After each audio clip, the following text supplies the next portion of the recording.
Miesto gimtadienio proga Kėdainių Nevėžio futbolininkai rezultatu 3-1 kėdainiečiams padovanojo pergalę prieš Vilniaus Žalgirį.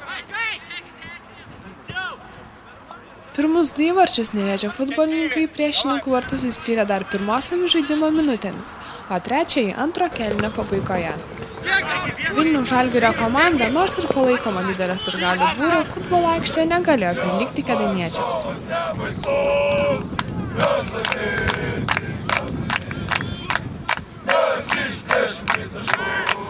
Šiemet mūsų apsas. Taip.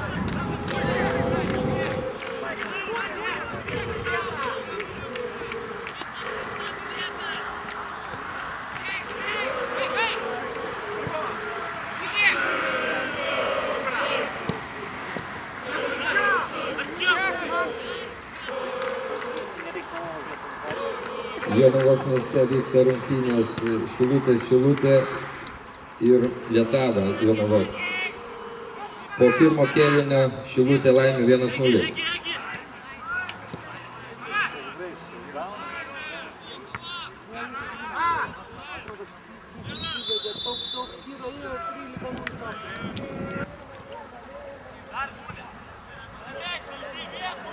Labai sunkios rungtynės tikrai šiandien buvo, kaip sako, patenkinti rezultato. Bet žaidimo jėga tai tikrai ne, nes tikrai sunkiai sekėsi, čia gal ir oras suvaidino nemažą reikšmės. Bet, sakau, šiandien tenkina tik rezultatas. 3 taškai yra 3 taškai, kaip sako, ir nugalėtojo nieks neteisė. Kokiu žaidimu, tikrai žaidimas buvo labai prastas.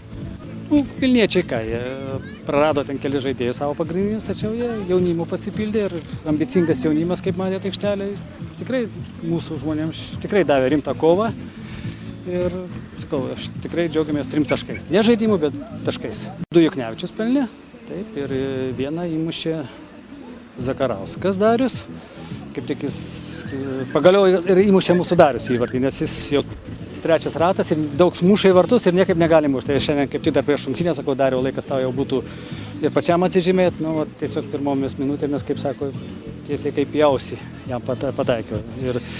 O Martynas Juknevičius patyrė žaidėjas, kaip sako, čia jis nenaujiena, kad įvarčius muša ir jis ir dabar jau, man atrodo, 6 įvarčius įmušė ir šiai dienai yra rezultatyviausias mūsų žaidėjas. Šiandien tai tikrai laukiam ir tikėjomės pergalės, kaip sako, ir netgi tokia mintis buvo, kad pataisysim savo įvarčių skirtumą, kadangi buvo pas mus -3 šiai dienai, dėja dar liko minuse, taip, nepavyko. Nors, sakau, kaip anąsyk aš su Šilutė ten taško tikėjausi daugiau giliai paširdžiuose, bet šiandien jau svajojau apie pergalę ir tik tai buvo klausimas, kokiu rezultatu. Deja, rezultatas, kaip mato, 3-1 ir gana sunkus, išvargtas. Ar sunkios buvo varžybos? Varžybos buvo tikrai nelengvos. Pradžia tokia gal atrodė, kad viskas turėtų būti labai lengva ir paprasta, bet pasirodė, kad tikrai labai sunkios varžybos. Ar priešininkai buvo stiprus? Kaip pasakyti, Žalgiris netekęs nemažai pagrindinių žaidėjų. Prieš tai su jais žaidėm šiek tiek gal. Matėsi, kad komanda buvo solidesnė, bet vis tiek jaunimo daug kovoja ir buvo sunku žaisti. Stiprus varžovas. Kaip vertini komandos narių žaidimą? Laimėjom, tai vadinasi gerai viskas. Pergalė yra pergalė. Kėdainietis LT.